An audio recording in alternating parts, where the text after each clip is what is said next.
Ngayong araw ipapaliwanag ko ang isang drama, fantasy at romance movie. Ito ay pinamagatang The Shape of Water. Sa umpisa ng movie ay makikita si Elisa especially Osito na ginagawa ang kanyang paghahanda upang pumasok sa trabaho. Siya ay isang pipi at wala siyang masyadong kaibigan kaya't malungkot ang kanyang buhay. Bago siya lumabas ay nakita niya ang kanyang kapitbahay na si Giles, isa itong magaling na pintor at malapit kay Elisa. Pinakita nito sa kanya ang isang bagong sayaw at sinubukan niya ito. Pagbaba niya ay nakita ang may-ari ng sinehan at binigyan siya nito ng tiket upang manood. Nakarating siya sa kanyang trabaho at nakita si Zelda, ang kanyang kaibigan. Sila ay mga tagalinis sa isang high-security government laboratory. Panay kwento lang si Zelda habang nagtatrabaho sila dahil hindi rin naman makausap si Elisa. Nagalit si Mr. Fleming dahil maingay si Zelda at tinawag ang lahat upang ipakilala si Dr. Robert, isang bagong scientist sa kanilang team. Ipinasok ang isang malaking container at makikitang nakasunod si Richard, ang in-charge sa eksperimento doon. Napansin ni Elisa na may nakakulong sa loob ng container kaya't pinalabas sila ni Richard. Sinundo siya ni Giles at dumaan sila sa isang restaurant at nag-take out ng pagkain. Kinaumagahan ay muling inulit ni Elisa ang kanyang routine upang pumasok sa trabaho. Habang naglilinis ang dalawa sa CR ay pumasok si Richard at inilagay ang kanyang pamalo sa ibabaw. Nang umalis na ito ay napansin ni Elisa na may dugong nagmula sa pamalo nito. Naglinis sila sa hallway nang bigla na lamang nakarinig ng sigaw at putok ng baril. Lumabas si Richard at nakita nilang duguan ito. Pinatawag sila ni Mr. Fleming at ipinalinas ang dugong kumalat sa sahig. Nakita nila ang pamalo ni Richard at ang dalawang daliri nito. Pagkatapos ay inilagay niya ito sa isang paper bag at binigay kay Mr. Fleming. Sumunod na araw ay bumalik si Elisa at dinalhan niya ng nilagang itlog ang nilalang na nakita niya roon. Napakalma niya ito at nagmadali siyang lumabas. Ipinatawag sila ni Richard at inalam ang mga bagay-bagay tungkol sa kanilang dalawa. Napansin nito ang mga peklat sa kanyang leeg at sinabing nagkaroon siya nito noong bata pa lamang. Mula sa araw na iyon ay silang dalawa ang gagawing tagalinis doon at pinaliwanag kung ano ang nilalang na nakita nila. Sinabi ni Richard na galing ito sa Amazon at itinuturing na Diyos ng mga tao roon. Umuwi si Richard at makikitang kakalipat lang nilang pamilya doon dahil sa bagong misyon nito. Kinaumagahan ay dinala ni Elisa ang kanyang music player at nagustuhan ng nilalang na iyon ang tugtog. Habang tumatagal ay naging malapit ang dalawa at lagi niya itong dinadalhan ng pagkain. Nakita ito ni Dr. Robert at tila naawa ito sa dalawa. Nakipagkita ito sa dalawang Russian at binigay niya ang mga impormasyon sa kung ano ang nasa loob ng facility na iyon. Sinabi niyang matalino ang nilalang na iyon dahil kaya nitong makipag-ugnayan sa tao. Bago umuwi ay dinalhan ulit ito ni Elisa ng itlog kung saan ay nalaglag ang isa nito. Nakatali ito at maraming sugat. Pumasok si Richard kaya't nagmadaling nagtago si Elisa. Kitang-kita niya kung paano nito pinahihirapan ang nilalang na iyon. Nakita nito ang nalaglag na itlog buti na lamang at dumating si General Hoyt kaya't nawala ito sa isip ni Richard. Nakita ni Dr. Robert si Elisa subalit nagpanggap siyang walang nakita. Tiningnan ni Dr. Robert ang nilalang na iyon at nakiusap na ibalik ito sa tubig dahil mamamatay ito. Pumayag ang general at umalis na ito. Sinundan ni Elisa ang mga ito at pinakinggan kung ano ang gagawin sa kanyang bagong kaibigan. Pag-uwi niya ay ikinwento niya kay Giles ang kanyang nakita subalit hindi ito pumayag na iligtas nila iyon.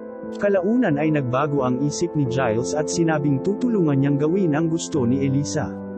Muling nakipagkita si Dr. Robert sa Russian at binigyan siya nito ng isang Israeli proper, kung saan mawawala ang kuryente kapag ginamit niya sa facility.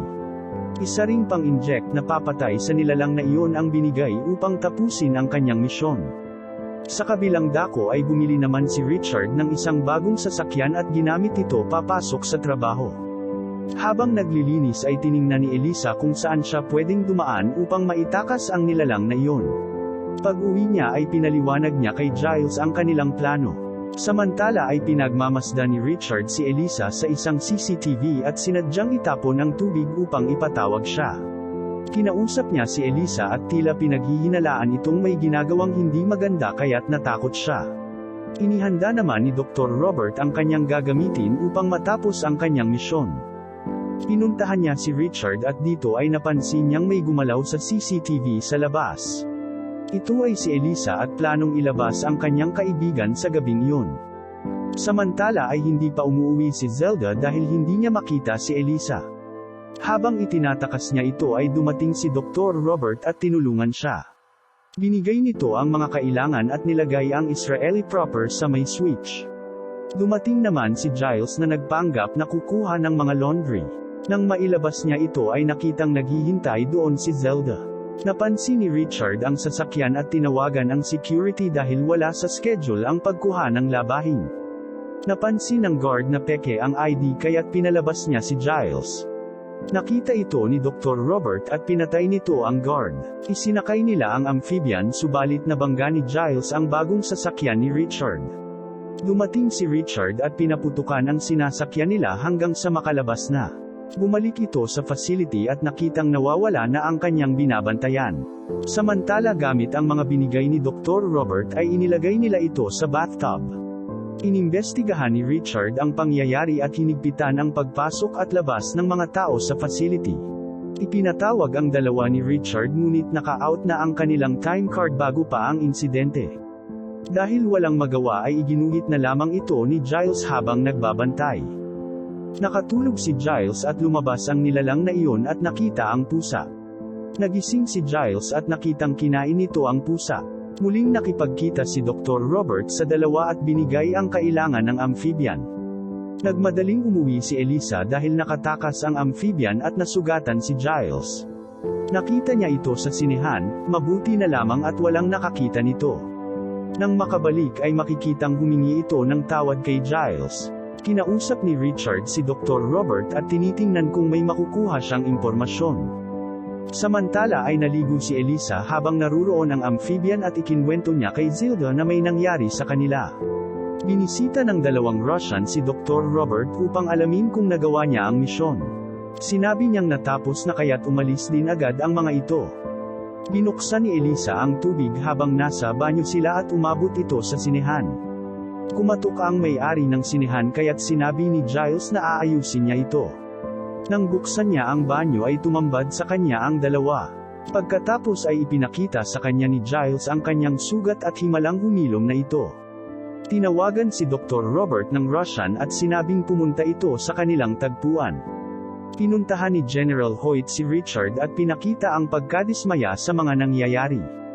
Umuulan na kaya't tiningnan ni Elisa ang kanyang schedule at alam niyang kailangan na niyang pakawalan ang amphibian.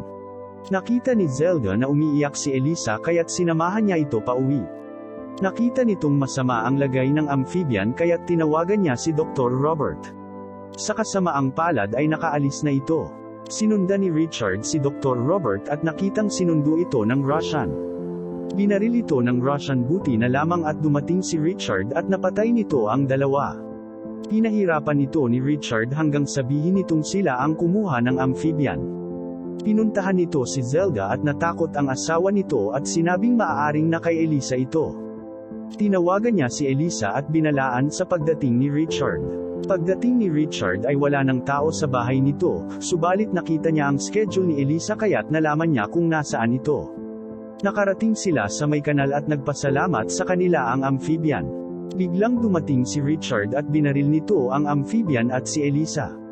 Gamit ang isang kahoy ay napatumba ni Giles si Richard at nilapitan ang dalawa. Bumangon ang amphibian at pinahilom ang kanyang sugat. Lumapit ito kay Richard at pinatay ito. Samantala ay dumating naman ang mga pulis na tinawagan ni Zelda. Kinuha nito si Elisa at tumalon sa tubig. Hinalikan siya nito at bumukas ang mga guhit sa kanyang leeg at nakahinga siya sa ilalim ng tubig. Kung nagandahan ka sa movie na ito ay mag-iwan ka ng comment upang malaman din ng iba ang iyong opinyon.